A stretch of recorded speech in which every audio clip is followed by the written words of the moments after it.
আসসালামু আলাইকুম রহমতুল্লাহ বরকাত। প্রিয় দর্শক, কেমন আছেন? আশা করি সবাই ভালো আছেন।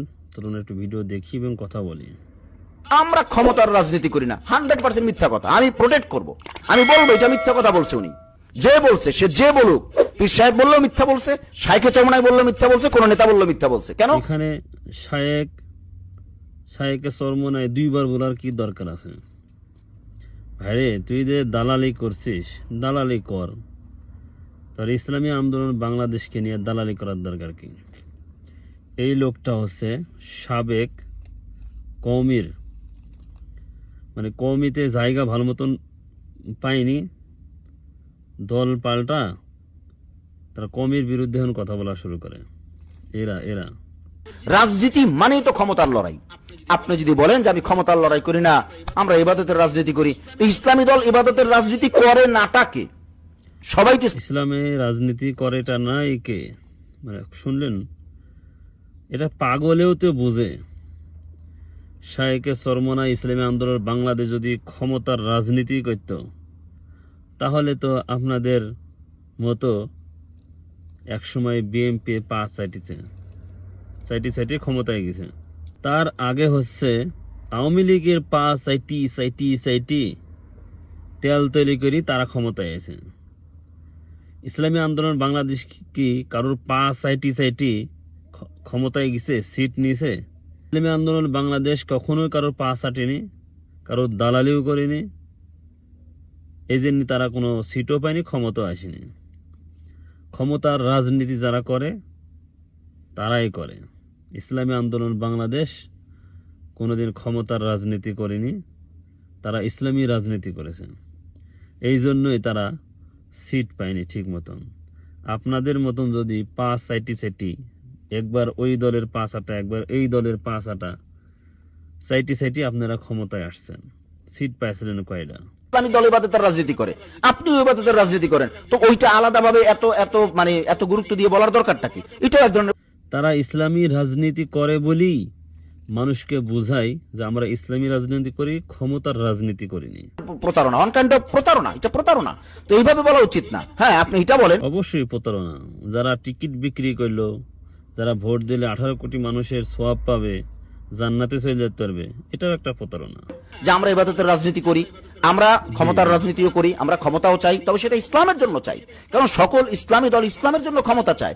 আপনি বলবেন কি আমরা ক্ষমতার রাজনীতি করি না, আমরা ইবাদতের রাজনীতি করি? একমাত্র ইসলামী আন্দোলন বাংলাদেশই ইসলামী রাজনীতি করে। তারা ক্ষমতায় গেলে ইসলামী রাষ্ট্র কায়েম করবে।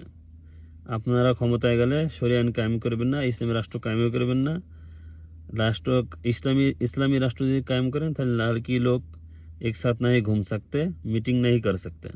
আমরা ক্ষমতার রাজনীতি করি না, আমরা ইবাদতের রাজনীতি করি। আপনি বলেন কি আমরা একটা সিট, কিয়ামত পর্যন্ত একটা সিট না পাইলেও দরকার নাই। আপনারা ফাজলামি করতে কইছে কে? এটা যে বলবে সে ফাজিল, 100% ফাজলামি করতেছে। কেন? আরে এখানে তো সংসদে আপনাকে সিট পাইয়াই তো আইন কায়েম করতে হবে। দালালি বাদ দেন, এসব দালালি করার দরকার নাই। আপনি মওদুদির দালালি করছেন, ওকে দালালিটা ঠিক মতন করেন।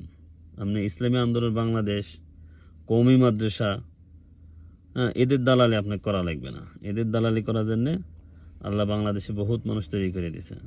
চলুন আমরা এবার শায়েকে চরমনাই কি বলছে, চলুন আমরা একটু ভিডিওটা দেখি। খবরদার, মনে রাখবা ক্ষমতা আসল না, আসলে ইবাদত, আল্লাহর রেজামন্দি। যদি ক্ষমতায় মাকসাদ হয়, তাই ফেরাউন তো ক্ষমতায় ছিল, লাভটা কি হয়েছে? যদি ক্ষমতায় আসল হয়, নমরুদ ক্ষমতায় ছিল, ফায়দাটা কি হয়েছে? যদি ক্ষমতায় আসল হয়, আবু জাহেল ক্ষমতায় ছিল, লাভটা কি? একজন মুসলমানের মূল উদ্দেশ্য কিন্তু ক্ষমতা নয়, একজন মুসলমানের মূল উদ্দেশ্য ইবাদত। বলেন কি? আল্লাহর রেজা, আল্লাহ সন্তুষ্টি। মনে রাখছেন ইসলামী আন্দোলন চরমনের সাথে যারা সম্পৃক্ত, আমাদের ঈমানকে মজবুত করেন।